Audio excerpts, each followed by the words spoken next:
Bonjour à tous. Je crois que vous m'entendez bien, je pense. Super. Eh bien, je suis ravi d'être là parmi vous aujourd'hui.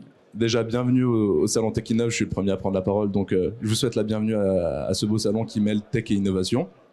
Donc avec moi, on va parler pendant quelques minutes d'IA conversationnelle et plus particulièrement en quoi est-ce que c'est un levier de performance pour votre entreprise. Donc on va évoquer différentes thématiques, on va voir ensemble aussi quelques cas clients. Et avant ça, je me présente, donc je m'appelle Belkacem.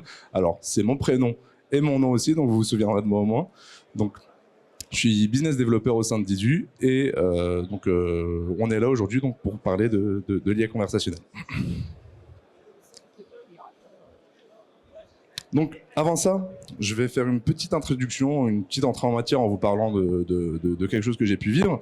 Donc, un accident de voiture qui était assez léger, rassurez-vous, mais quand même, on a été amené à effectuer un constat.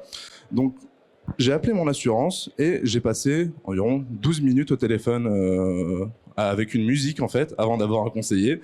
Donc, c'était assez délicat, hein, étant donné qu'on était dans une situation qu'on devait gérer rapidement. Donc 12 minutes avant d'avoir un conseiller qui m'indiquait que le service était fermé et que je devais effectuer la demande par mail ou sur l'application.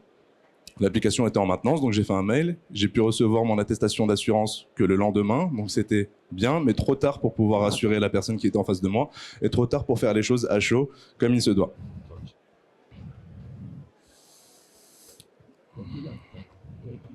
Oups. Donc, on va répondre ensemble à la problématique comment répondre aux attentes des utilisateurs tout en allégeant la charge des équipes support. Donc, je vous spoil un petit peu, la réponse à ça, c'est l'IA conversationnelle. Donc, pourquoi? Alors, les clients veulent en fait des réponses immédiates, mais les équipes support sont submergées. Donc, les équipes submergées, c'est des équipes qui ne peuvent pas accorder assez de temps à des demandes qui peuvent être plus importantes. Donc, on va avoir une notion de questions récurrentes. On va avoir les questions récurrentes, des questions simples qui reviennent assez souvent. Donc, j'oublie mon mot de passe, comment télécharger ma facture, j'ai besoin de mon attestation d'assurance. Donc, c'est des questions simples, mais sur lesquelles on a une énorme volumétrie. Donc, sur cette volumétrie-là, on va avoir des équipes en fait qui vont être submergées. Donc, des équipes submergées, moins de disponibilité sur les canaux chauds comme le téléphone par exemple, étant donné qu'elles sont déjà occupées avec des demandes récurrentes. Et on va avoir un temps d'attente qui est trop long. Donc un temps d'attente qui est trop long sur les canaux clés comme le téléphone justement, qui va engendrer une frustration.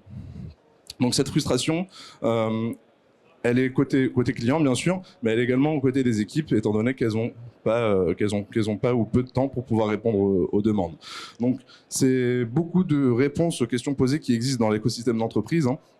Et il faut savoir que 96,5% des consommateurs s'attendent à une assistance immédiate lorsqu'ils contactent un service client.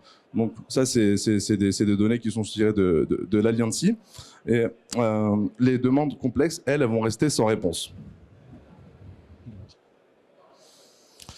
Donc, l'IA conversationnelle, elle va prendre différentes formes, donc notamment la forme de chatbot, la forme de callbot, à ne pas confondre avec des agents IA. Aujourd'hui, on parle beaucoup d'IA générative, on parle beaucoup de ChatGPT et autres. Donc là, on parle de chatbot, donc qui utilise aussi ces technologies. Mais là, l'idée, c'est d'avoir un agent qui est disponible 24/7 pour répondre aux clients d'une marque ou à ses utilisateurs, sans mobiliser les équipes support. Donc l'idée, c'est de pouvoir traiter les demandes récurrentes assez simplement et tout en s'inscrivant également dans la stratégie dans vos stratégies, dans les stratégies des entreprises qu'on accompagne, à savoir l'omnicanalité. On a tous en tête le petit chatbot qu'on peut avoir en bas à droite d'un site internet, mais là, l'idée, c'est d'aller beaucoup plus loin et de pouvoir déployer des chatbots sur différents canaux, sur des sites internet, sur WhatsApp, sur les réseaux sociaux, et également sur des messageries d'entreprise pour des chatbots internes. Le téléphone également est un canal qu'on utilise via les callbots. Donc, on a parlé des questions simples, des questions récurrentes qui reviennent assez souvent et qui prennent beaucoup de temps pour les équipes, mais il y a également des questions plus complexes qui restent traitées par des conseillers. Et là, l'IA est aussi au service de ces conseillers. On parle d'IA augmentée pour les agents augmentés, en permettant en fait à ces conseillers d'avoir une suggestion de réponse en temps réel pour pouvoir répondre à leurs utilisateurs. Ça permet également d'accompagner les nouveaux arrivants donc, dans l'entreprise. On va à présent s'intéresser au cas client, qui est notre client, Total Energy. On est fiers de compter Total Energy parmi nos clients depuis maintenant bientôt une dizaine d'années. Donc sur le site de Total Energy, c'est 130 millions de visiteurs par an. Donc notre chatbot connaît 1,8 million d'interactions annuelles avec un taux de compréhension de 99%. Donc c'est 1600 demandes entrantes par jour qui sont 100% automatisées, sur lesquelles il aurait fallu faire intervenir de l'humain et sur lesquelles ici auxquelles on répond grâce à un chatbot. C'est des demandes du type j'ai besoin de mon attestation, pas mon attestation d'assurance, mais ma facture d'électricité, j'ai besoin de savoir combien j'ai consommé le mois dernier, etc. Même si l'information est disponible, on remarque quand même qu'il y a une grande partie des clients qui sollicitent le service client pour avoir ces informations-là. Autre cas client à présent, donc c'est Stellantis, également notre client chez Didu. Donc là, on parle d'un chatbot interne. Donc on a vu juste avant le chatbot de relation client avec Total Energy. Et ici, c'est le chatbot de relation salarié avec Stellantis. Donc l'objectif de ce chatbot, c'est de réduire le nombre de sollicitations au service desk. Donc Stellantis, groupe automobile mondial. Et nous, on les accompagne à l'échelle européenne pour pouvoir répondre justement aux demandes qui sont simples, traiter des demandes de premier niveau de la part des collaborateurs. Donc c'est 45 000 conversations par mois. C'est un chatbot qui est en mesure de traiter plusieurs langues, donc multilingue avec 5 langues, qui est déployé justement sur le continent européen. Et ce chatbot a permis de réduire de 20% les appels au service support. Donc c'est 20% d'appels en moins à l'échelle européenne pour des demandes du type « ma souris ne veut plus se brancher ». Donc on est en mesure également d'exploiter l'IA générative. Dans ce cas-là, justement, chez Stellantis, on utilise leur propre LLM dans leur environnement Azure. Vous m'entendez toujours bien ? Dans leur environnement Azure. Et on est en mesure également d'aller chercher de l'information dans un SharePoint. Donc, aller chercher de l'information dans un SharePoint, ça veut dire qu'au préalable, on va avoir programmé le bot pour qu'il réponde à certaines questions. Mais lorsque le bot ne sait pas répondre à ces questions, il va aller chercher l'information dans un SharePoint, donc dans les documents de l'entreprise. Et enfin, on a également le cas client de l'ANFR, donc l'Agence nationale des fréquences radio, qu'on accompagne sur la partie téléphonie, donc à qui on a mis à disposition un callbot. Donc nous, on n'est pas donc Didu, c'est pas un opérateur de téléphonie, mais là, on a pu leur déployer un callbot. Donc l'objectif de ce callbot, c'est de qualifier et traiter les appels entrant donc des particuliers, donc pour un signalement suivi d'un incident. Et donc l'objectif final est de réduire le nombre et la durée des appels traités par les conseillers. Donc on a 8500 appels qui sont traités tous les mois par ce callbot, avec 60% de ces appels qui sont préqualifiés avant d'être passés à un conseiller. Donc, on a une DMT, une durée moyenne de télécommunication qui est diminuée. Et on a 25% de ces appels qui sont intégralement traités par le callbot. Donc, ça permet d'avoir des économies, donc de réduire des coûts justement liés au traitement des appels et d'avoir des process qui sont beaucoup plus fluides avec une assistance qui est apportée aux utilisateurs en 24/7 et des délais de traitement qui sont plus courts. On constate également donc 40%. On a pu voir quelques cas clients juste avant, et globalement, si on veut faire une généralité, on constate qu'on a eu des économies jusqu'à 40% sur la gestion des demandes, que ce soit à l'écrit ou à l'oral.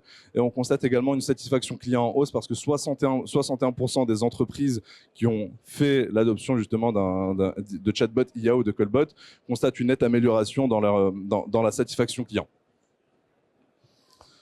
Donc, l'IA conversationnelle, elle répond à la problématique qu'on a pu voir au début, à savoir comment alléger le quotidien des équipes support tout en améliorant la qualité de l'expérience client.